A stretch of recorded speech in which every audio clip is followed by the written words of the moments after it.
Good morning everyone, my name is Rahul. I welcome you all in your teaching world family. जैसे कि हम daily देते हैं 7 AM पर हिंदी ग्रामर का प्रैक्टिस सेट, तो आज से थोड़ा सा ना चेंज आउट करना है कि मैं डेली आपको ना एक किसी रचनाकार की रचनाओं को भी बताया करूँगा, जिससे कि ना वो भी तैयार हो जाए। क्योंकि अगर ऐसे हम छोड़ते जाएंगे, क्वेश्चन मिलता नहीं है, तो बड़ी दिक्कत हो जाएगी। डेली कराएंगे, ठीक है, वो भी बीच में बता दिया करूँगा। देखो, ये वाक्य पूछ रहा है आपसे, सरल वाक्य पहचानिए। पहले तो आपको ये पता होना चाहिए वाक्य है क्या चीज़, ठीक है। तो शब्दों से मिलके क्या बनता है? वाक्य। पहली बात तो ये समझ लो, वाक्य दो प्रकार का हो सकता है। एक है अर्थ के आधार पर और एक है रचना के आधार पर। अर्थ के आधार पर 8 प्रकार के होते हैं फिर, और रचना के आधार पर 3 प्रकार के। इसमें से जो पूछा गया है ना, वो रचना के आधार पर पूछा गया है। और रचना में भी कौन सा? सरल। और दूसरा कौन सा होता है रचना के आधार पर? संयुक्त। और तीसरा कौन सा होता है? मिश्र। ठीक है। मैंने बताया कभी भी आपको एक की मिल जाए, जो, सो, तो, ये हमेशा क्या होते हैं? मिश्र होते हैं। तो ये दोनों क्या है? मिश्र हैं। बच गया आपका ये। अगर आपको संयुक्त वाक्य पहचानना है तो इसकी हमेशा के लिए पहचान लिख के रख लो। किंतु, परंतु, किंतु मिल जाए या परंतु मिल जाए, इसलिए, और, वरना, ये सब। ठीक है। नेक्स्ट क्वेश्चन पे चलते हैं अपने। जो पढ़ेगा वह उत्तीर्ण होगा। ऊपर बता रहा था ना वाक्य के 2 प्रकार के होते हैं, तो ये अर्थ के आधार पे ना वाक्य बता रहा है। अर्थ 8 प्रकार के होते हैं, उसमें से एक बताना है। जो पढ़ेगा वह उत्तीर्ण होगा। कभी भी एक चीज़ दूसरे पे डिपेंड हो, जो पढ़ेगा मतलब अगर पढ़ेगा तो उत्तीर्ण होगा, अगर इस तरीके से कभी डिपेंड हो ना, तो उसे संकेतवाचक कहते हैं। तो संदेह तो है नहीं बिल्कुल भी, यहाँ आगे हम दे नहीं रहे। विधानवाचक सिंपल सेंटेंस होता है, तो ये क्या है? संकेत दे रहा है। क्या दे रहा है? संकेत। आंसर क्या हो जाएगा? बी। नेक्स्ट, अब देखो मैं बता देता हूं आपको रचना। एक हमेशा के लिए याद रख लो, रामचंद्र शुक्ल। रामचंद्र शुक्ल, ठीक है। शुक्ल ऐसे आएगा। इनकी कौन सी है? सबसे ज्यादा इनकी इंपॉर्टेंट है चिंतामणि। चिंतामणि। और इनकी रचना का नाम है गोस्वामी तुलसीदास।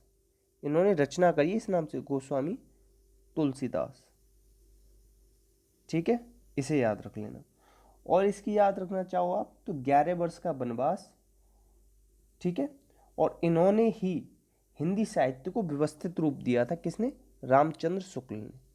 और एक और आप केवल सुनना चाहो तो सुन लो, रामधारी सिंह दिनकर की है उर्वशी, जिसके लिए उन्हें ज्ञानपीठ मिला था। और सुमित्रा नंदन पंत को किसके लिए मिला था? चिदम्बरा के लिए, ठीक है। और महादेवी वर्मा को यामा के लिए।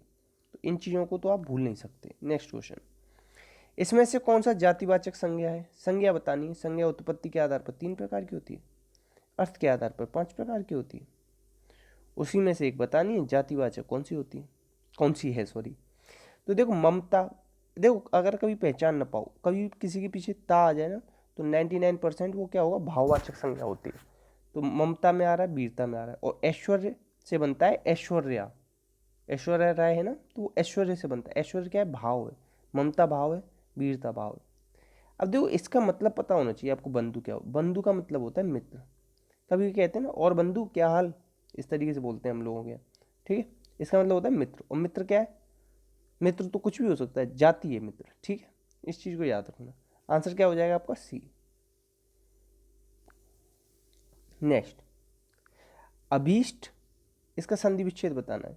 संधि 3 प्रकार की होती है, स्वर, व्यंजन, विसर्ग। स्वर संधि के 5 भेद कौन कौन से? दीर्घ, गुण, वृद्धि, यण, अयादि, ठीक है। अब एक चीज देखो, कॉमन सेंस की बात है यहाँ पे, समझना, ठीक है। भीष्ट कोई शब्द ही नहीं होता। और इष्ट अगर आप पे लिखना आता है ना, तो एक सेकंड में पहचान लेते कौन सी। इष्ट ना इस तरीके से लिखते हैं, कभी ईष्ट नहीं लिखा जाता। तो ये तो दोनों निकलते हैं।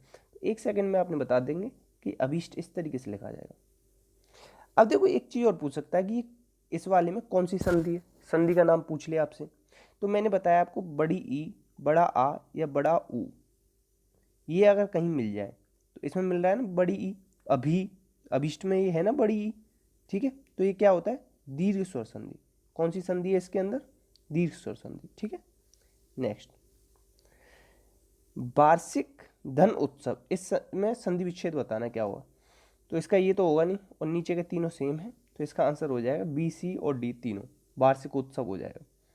अब देखो इसमें भी पूछ सकता है कौन सी संधि है। मैंने आपको बताया दीर्घ गुण वृद्धि यण अयादि, ये स्वर संधि के भेद हैं। तो गुण संधि की विशेषता क्या है, एक गुण हर किसी में होता है। तो एक मात्रा दिख रही है ना, एक। अब कहोगे सर आप लोग सोच सकते हो सर इधर क्यों देखे, इधर मात्रा क्यों नहीं देखे, तो बीच से उठाते हैं, बीच में से आधा आधा कर देते हैं।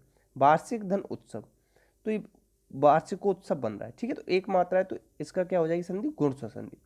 इससे आसान ट्रिक नहीं हो सकती कोई। तो प्लीज इसी के साथ आप लोग भी कॉपी में नोट कीजिएगा। गागर में सागर भरना, इसका अर्थ बताना है। तो थोड़ा काम करना गलत, बहुत ज़्यादा कहना गलत, ज़्यादा में थोड़ा कहना गलत, उल्टा बोल दिया इसने। तो थोड़े में बहुत कहना। और ये देखो एक चीज़ बता दूं, क्या है मुहावरा। देखो मुहावरे ना क्या होते हैं, वाक्यांश। किस भाषा, मुहावरा शब्द किस भाषा का है, अरबी। अब एक चीज़ बताऊं, ये जो है ना गागर में सागर भरने का काम हिंदी साहित्य में किसने किया है, बिहारी जी ने। बहुत ज़्यादा पूछा जाता है, लिख लेना कॉपी में, आना है क्वेश्चन, और आया है कई बार।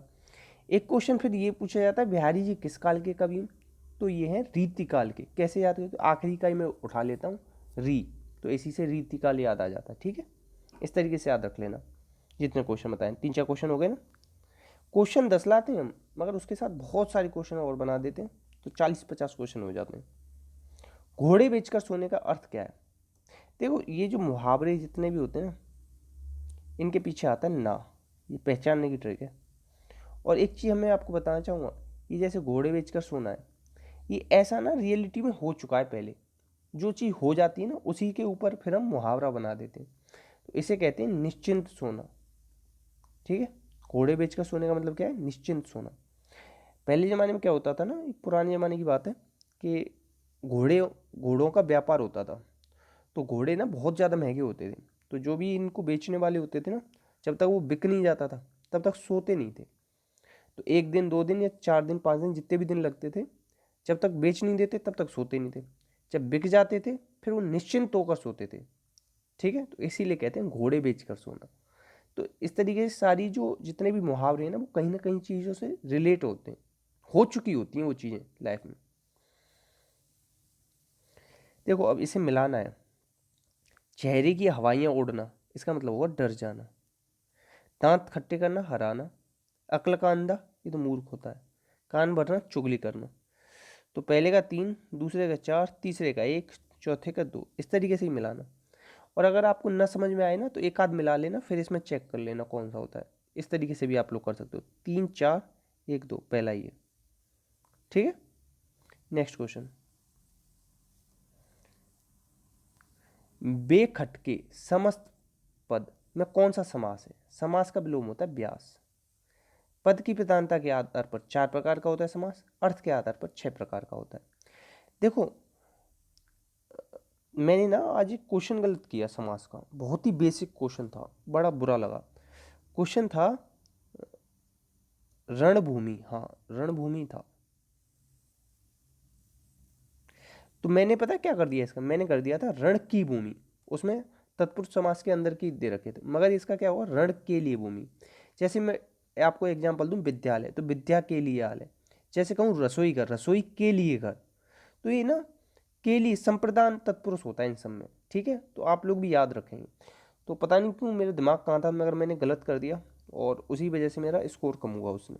तो बड़ा बुरा लगता है, जैसे ये बेसिक से क्वेश्चन कभी कभी गलत हो जाते हैं, दिमाग और कहीं हो तो ऐसा नहीं कि मैं आपको अपनी तारीफ ही तारीफ बताऊं, जो गलतियां होती हैं ना, वो अगर मैं आपके साथ शेयर करूंगा तो आप लोग वो गलती ना करो।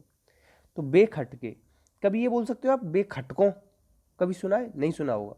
तो ये क्या है, बेखटके में ना बे उपसर्ग है, क्या है उपसर्ग या अव्यय है, ऐसे समझ लो। तो ये क्या हो जाएगा, अव्ययीभाव समास। कौन सा पद प्रधान होता है, पहला, या पूर्व पद प्रधान होता है, ठीक है। और इसका कभी भी ना क्या नहीं बनता, इसका कभी भी बहुवचन नहीं बनता। और जितने भी पार आता है ना, गंगा पार, यमुना पार, हिमालय पार, वो सब किसके एग्जाम्पल होंगे, अव्ययीभाव समास के। आज एक मैं ना अच्छी चीज़ बता रहा हूँ, अच्छा एग्जाम्पल हमेशा के लिए याद रखना। कभी क्वेश्चन दे दे सब परिवार, इसमें कौन सा आपका समास है? बहुत सारे लोग देखें स उपसर्ग है, इस तरीके से समझ लेंगे या अव्यय है। मगर कभी भी सा के साथ स और फिर बाद में कोई लिख रहा हो तो उसे हमेशा क्या बताना? बहुब्रीहि समास होगा वो। सब भ्राता, सब परिवार, स साथी, इस तरीके से। तो ये सब क्या होते हैं? बहुब्रीहि समास। कौन सा पद प्रधान होता है? अन्य पद। जो मैं बताया हूँ इस चीज़ को अच्छे दिमाग से रखना, बहुत सारे लोगों को कन्फ्यूजन होता है, तो कन्फ्यूजन पालने की कोई ज़रूरत नहीं। अव्ययी भाव में जितने पार आते हैं ना, हिमालय पार, जमुना पार, यमुना पार, बहुत सारे लोग के पार कर देते हैं तो तत्पुरुष में ले जाके गलत कर देते हैं, ठीक है? तो वो मत करना। द्विग में क्या होता है? संख्यावाचक होता है, कर्मधारय में विशेषण विशेष होता है, ठीक है? नेक्स्ट क्वेश्चन, उन्मूलन का विलोम क्या होगा? उन्मूलन का मतलब समझते हो? जड़ से उखाड़ देना, जड़ से उखाड़ना। पेड़ वगैरह जो लगते हैं ना जंगलों में, कटाई होती है तो जड़ से उखाड़ देते हैं, तो इसका विलोम मतलब विपरीत, इसका होगा रोपण। विश्लेषण का क्या हो जाता है? संश्लेषण, ठीक है, याद रखना। और मैं क्या बता सकता हूँ आपको? हाँ, एक क्वेश्चन पूछता हूँ मैं आपसे कि देखो जितने भी ना घोड़े के पर्यायवाची हैं वो आप लोग ना आज कमेंट बॉक्स में बताओगे। देखो इस तरीके से रचनाओं को मैं करा दूंगा, पर्यायवाची आप लिखते जाओगे, उस तरीके से हो जाएंगे, और अगले दिन ना मैं भी बता दिया करूँगा, जो मैं पूछा करूँगा उसे भी बता दिया करूँगा, ठीक है? इस तरीके से कर लेते हैं, जैसे कि मैं और आप दोनों मिलेंगे ना तभी हो पाएगा। अच्छा, एक मैं ना आपको मोटिवेशन थॉट सुनाता हूँ, मतलब शायद आपको अच्छा लगे, क्योंकि बहुत सारे लोग भाग चुके होंगे अब तक वीडियो देख के। इस दुनिया में, इस तरीके से नहीं, सॉरी, इस तरीके से, ये दुनिया जादू का खिलौना है, ये दुनिया जादू का खिलौना है, और जो मिल गया वो मिट्टी है, और जो ना मिला वो सोना है, ठीक है? तो अच्छा लगा हो तो लाइक करना, और बताना अगर आपने ये शायरी सुनने तक या ये मोटिवेशनल थॉट सुनने तक वेट किया हो। तो अगर आपने ये सुना तो प्लीज़ लिख देना कमेंट बॉक्स, जैसे पता हो पड़े कि कौन कौन एंड तक वीडियो देखता है, ठीक है? अपना और अपनों का ख्याल रखना, चेहरे पे स्माइल रखना। इसी के साथ जय हिंद, जय भारत।